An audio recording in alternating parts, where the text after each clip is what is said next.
A lot of applicants and our students have asked us, what do the programs look for in an IMG applicant as they review the applications and invite them for interviews? So we wanted to discuss the top criteria the programs use to select the IMG applicants.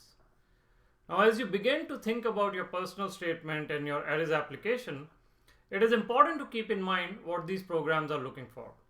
While specifics may differ, but almost all programs look for some key skills and attributes. These are the skills and attributes that you may have demonstrated as part of your personal and professional life experiences. Then there may be other requirements that a program has, like taking only green card holders or US citizens or offering only J1 visas. So if they don't sponsor visa, that's the first filter. Visa is becoming important for smaller programs because they have less flexibility. Visas can hold up your start and therefore impact the programs, especially the smaller ones, much more. A related filter may also be whether you are a graduate of the offshore Caribbean programs. While most students of the offshore programs may be US citizens, the IMGs from these programs also typically do rotations in the US hospitals and may have an edge over the other IMGs. Now, exceptions are always there, of course. For example, the top university programs who otherwise take AMGs will rank exceptionally brilliant IMGs and do the visa. Some of our students last year matched into top university programs known to take only AMGs. And then, of course, are your STEP scores. There's no denying the fact that scores are very, very important. The residency programs are evaluated based on residents passing the board exam. And the programs will, in most cases, consider STEP scores a reflection of your ability to pass the board exam. So everything else being similar, they're likely to invite applicants with higher scores for interview.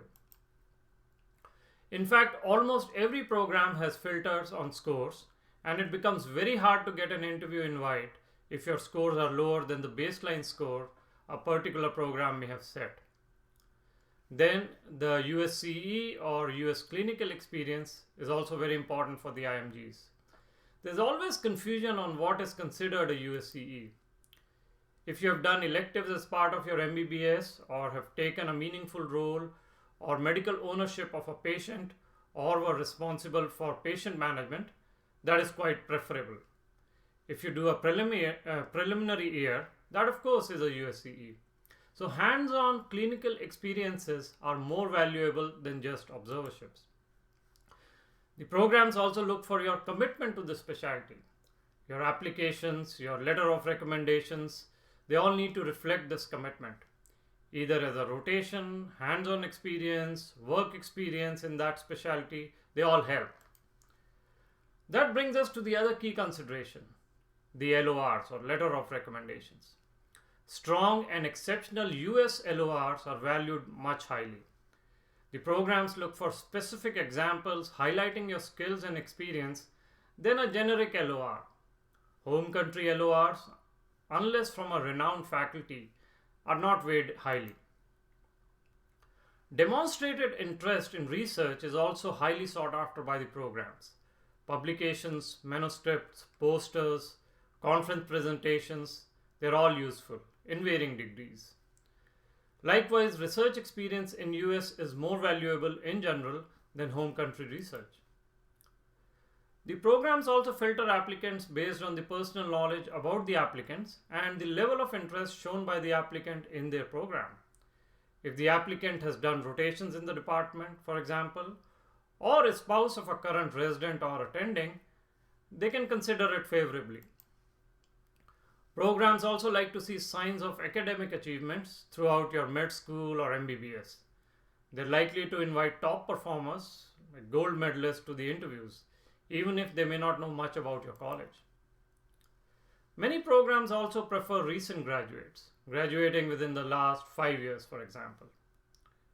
Programs in general also pay close attention to the gaps in your CV. Whether gaps in the medical school education or gaps after graduation, they're not considered favorably by the programs. Finally, they do look for unique experiences and hobbies, volunteer experiences, and a candidate with demonstrated track record of impactful volunteer activities is always preferable. So while this was not a comprehensive list of considerations, specific programs may have other requirements.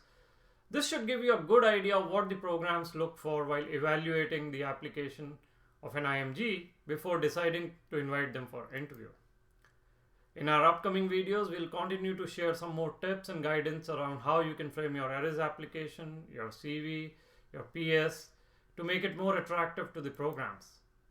Meanwhile, if you have any questions, you can always write to our faculty team. You can also subscribe to our channel for getting regular updates or visit our website. Thank you and all the best.